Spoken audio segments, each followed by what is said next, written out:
yang berbicara kepada kita sebagai gereja,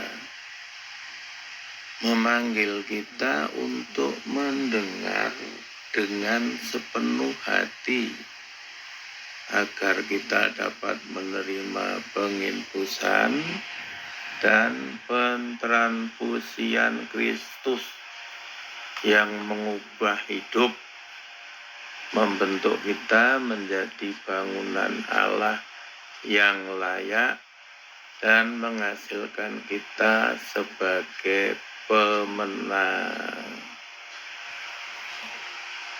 Mungkin saudara-saudari ingat tentang waktu sakit, ya, kita diinfus macam-macam infus sesuai kebutuhan kita, mungkin diberi tambahan zat-zat yang tertentu yang berguna bagi tubuh kita. Kira-kira seperti itulah, ya, Tuhan memanggil kita untuk diinfus atau ditransfusi Kristus supaya kerohanian kita sehat, kita menjadi menang, ya, menghasilkan kita menjadi pemenang. Nah, pendengaran adalah kunci untuk memahami rencana dan kehendak Tuhan. Tanpa kemauan dan kemampuan untuk mendengar, kita tidak akan dapat melihat hal-hal rohani yang penting. Kita perlu mempersiapkan diri dengan hati yang terbuka, telinga yang disunat, ya, terutama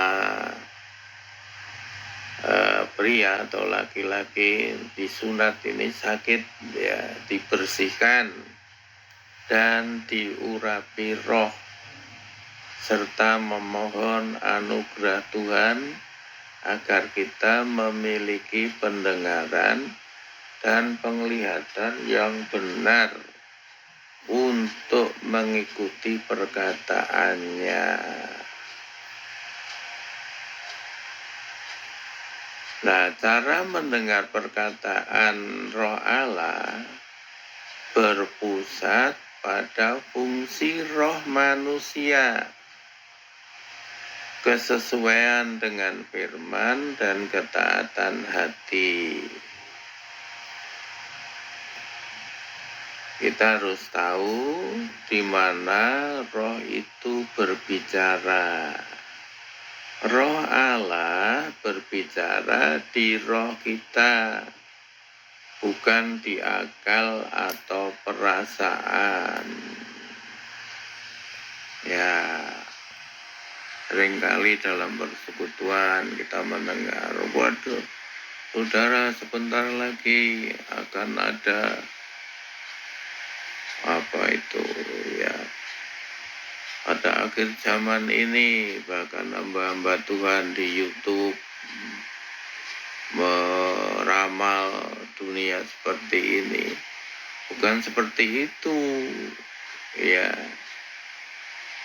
Roh Allah berkomunikasi langsung dengan roh manusia. Roma 8 ayat 16.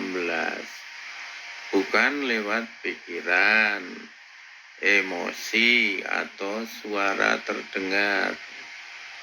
Mendengar berarti menangkap gerakan, dorongan, atau rasa damai berat di dalam hati terdalam.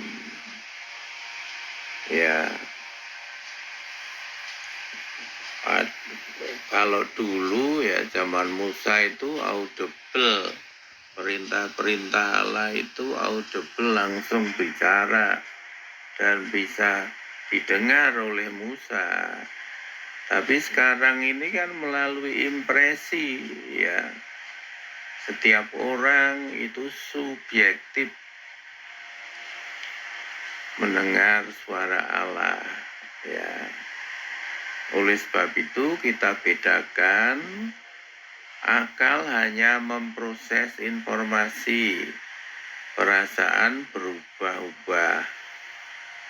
Nah, yang terpenting adalah roh kita yang diurapi adalah indera pendengar sejati. Sehingga hati kita harus bersih, disunat, dan menyerah penuh. Ya, bersih dari dosa, keinginan daging, ambisi, keterikatan dunia, kesombongan, ya. Hal-hal ini adalah semua ini menutup telinga rohani kita. Hati yang suci adalah wadah suara Allah.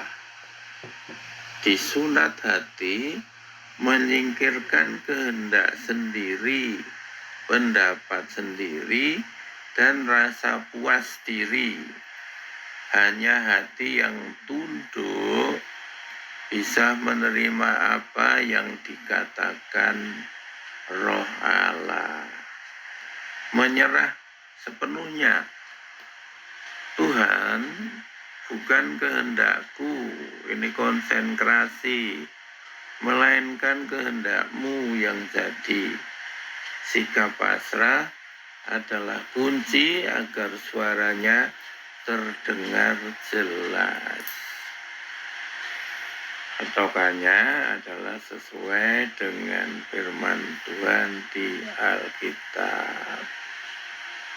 Karena roh Allah tidak pernah berbicara bertentangan dengan firman Allah yang tertulis.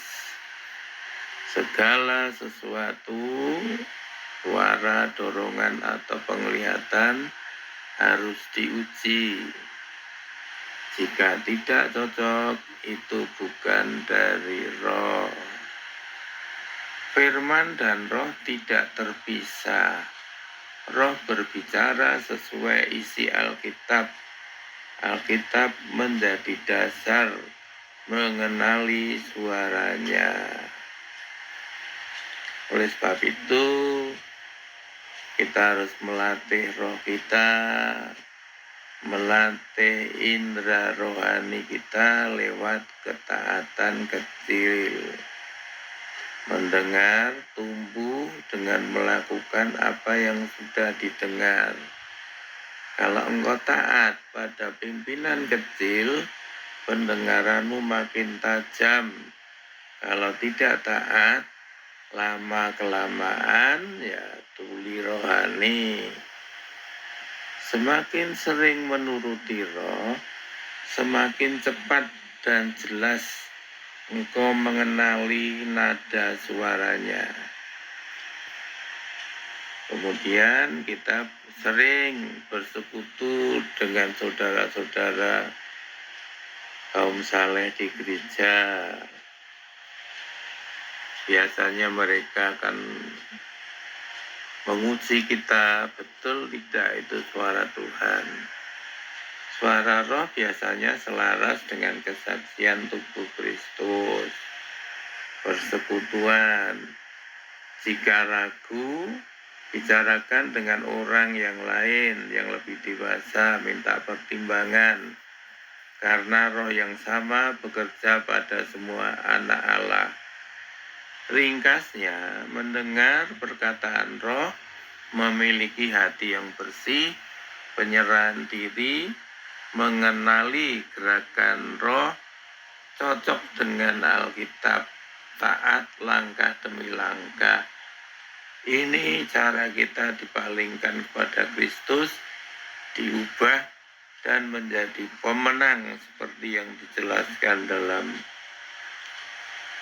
PP hari ini. Amin.